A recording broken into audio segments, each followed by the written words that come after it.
మాంగళ్య shopping mall ఆర్సీపురంలో Ambedkar statue ఎదురుగా July 12న రాశి ఖన్నా చేతుల మీదుగా గ్రాండ్ ఓపెనింగ్. బహుశా స్వాతంత్రం వచ్చిన తర్వాత ఇలాంటి క్యాబినెట్ భేటీలు, ఇంత దరిద్రమైనటువంటి క్యాబినెట్ భేటీలు ఎక్కడ జరుగుండు.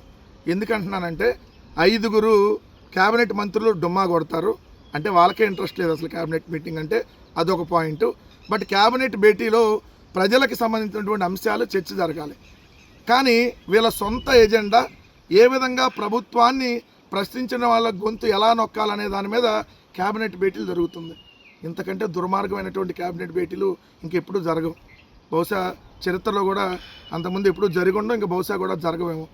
ఎందుకంటే ఈరోజు రాష్ట్రంలో యూరియా అందక చనిపోతున్నటువంటి పరిస్థితులు, యూరియా కోసం లైన్లో నిలబడి చనిపోతున్నటువంటి పరిస్థితులు ఒకవైపు ఉన్నాయి.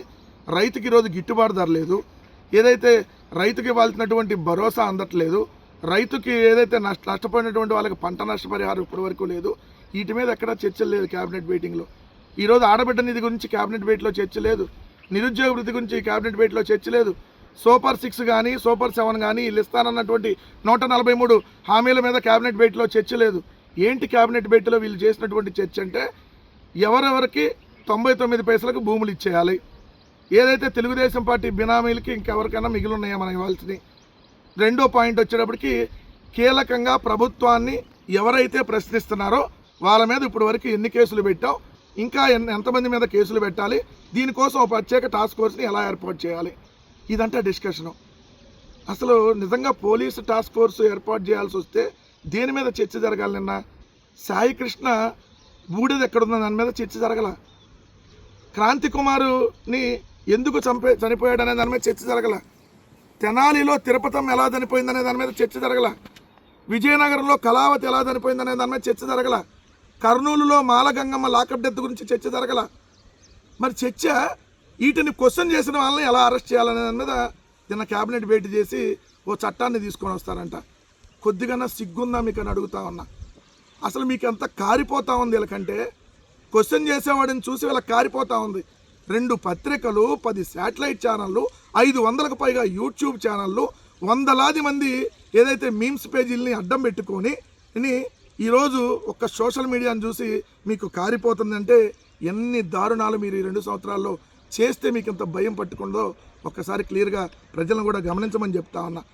సోషల్ మీడియాలో సూపర్ 6 ఏదని అడిగితే కేసు పెడతారంట, సోషల్ మీడియాలో సాయికృష్ణ బూడిద ఏదంటే కేసు పెడతారంట, సోషల్ మీడియాలో ఏదైతే క్రాంతి కుమారు ఎందుకు చనిపోయాడంటే కేసు పెడతారంట, అమరావతిలో జరుగుతున్నటువంటి అవినీతి మీద క్వశ్చన్ చేస్తే కేసు పెడతారంట, అదేవిధంగా అమరావతిలో కొత్తగా సచివాలయం కడతారంట, దానికి 10,000 కోట్లు ఎందుకు, అదేవిధంగా 2,500 కోట్ల అద్దాలకే ఎందుకు అవుతున్నాయి, ఈ ఆంధ్రప్రదేశ్లో జరుగుతున్నటువంటి అవినీతిని, అమరావతిలో జరుగుతున్నటువంటి దోపిడీని క్వశ్చన్ చేస్తే అక్రమంగా కేసులు పెట్టి అరెస్టులు చేయమని, దాడులు చేయమని, లేదంటే మర్డర్లు చేసేయమని, లేదంటే సోషల్ మీడియాలో అకౌంట్స్ని లేపేయమని, లేదంటే వీడియోలను లేపేయమని, వైఎస్ఆర్సీపీ అఫీషియల్ ఇన్స్టాగ్రామ్ని లేపేయమని, అఫీషియల్ ఫేస్బుక్ లేపేయమని, ఇలా లేపేసి ఎన్ని కుట్రలు బన్ని ఇంకా సరిపోవట్లేదంట, ఇంకా కేసులు పెడతారంట. ఇప్పుడు డైరెక్ట్గా చట్టాన్ని తీసుకొని వచ్చి జైలుకు పంపుతారంట.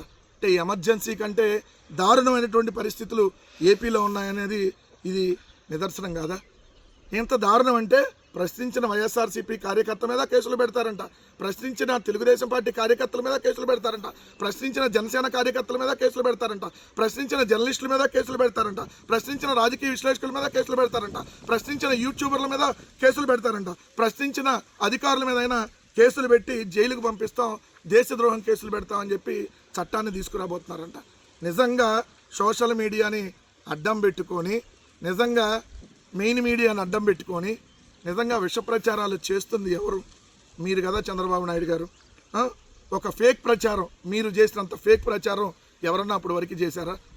మీరు చేసినటువంటి మార్ఫింగ్ వీడియోలు, మీరు చేసినటువంటి మత విద్వేషాలను రెచ్చగొట్టేటటువంటి వ్యాఖ్యానాలు, రోజు మీరు రెచ్చగొట్టేటటువంటి మాటలు, ప్రతిపక్ష పార్టీని పట్టుకొని గొడ్డలి పార్టీ అంటూ ప్రతిరోజు మీరు చేస్తున్నటువంటి విష ప్రచారం, ప్రపంచంలో ఎక్కడ ఏం జరిగినా వైఎస్ఆర్ కాంగ్రెస్ పార్టీకి, జగన్మోహన్ రెడ్డి గారికి అంటగట్టి ఏ వీడియోలు, మహిళలపై దుష్ప్రచారం, మీ టీడీపీ జనసేన చేసినటువంటి దుర్మార్గాలు కాదా? ఈ 2 సంవత్సరాల్లో మీరు చేసినటువంటి దుర్మార్గాలు, తిరుమల లడ్డులో పంది కొవ్వు, బాత్రూంలో యాసిడ్, గొడ్డు కొవ్వు అని మాట్లాడినటువంటి మీరు కదా మత విద్వేషాలను రెచ్చగొట్టింది. సీఎం నుంచి డీసీఎం దాకా మంత్రుల దాకా ప్రతి ఒక్కళ్ళు గొడ్డుకోవు పందికోవు అని మాట్లాడారే. ఇంతకంటే దుర్మార్గం, ఇంతకంటే ఫేక్ ప్రచారం ఇంకేమన్నా ఉంటుందా? అసలు మీరు అధికారంలోకి వచ్చిందే ఫేక్ ప్రచారాల ద్వారా కదా.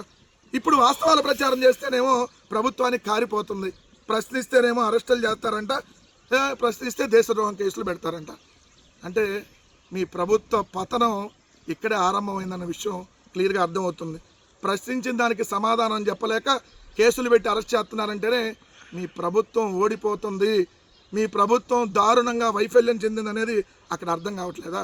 ఒకటైతే గుర్తుపెట్టుకోండి, పౌరులకు సంబంధించినటువంటి హక్కుల్ని కాల రాసేస్తాము, రాజ్యాంగం కల్పించినటువంటి భావ ప్రకటన స్వేచ్ఛను ఏదైతే ఉపా అనేటటువంటి కోరల్లో బంధించి దేశద్రోహం కేసులు పెట్టి సంవత్సరాలు జైల్లో మగ్గేలాగా చేస్తామంటే తిరుగుబాటు ఆల్రెడీ మిగిలైంది. చంద్రబాబు నాయుడు గారు గుర్తుపెట్టుకోండి, సోషల్ మీడియాతో కొట్టుకొని పోబోతుంది మీ ప్రభుత్వం అనేది గుర్తుపెట్టుకోండి.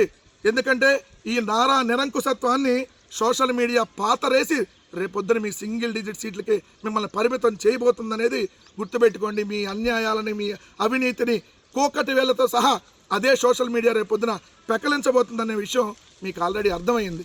అందుకనే ప్రశ్నించిన వాళ్ళందరినీ అరెస్టులు చేసి జైలుకు పంపుతామంటున్నారు.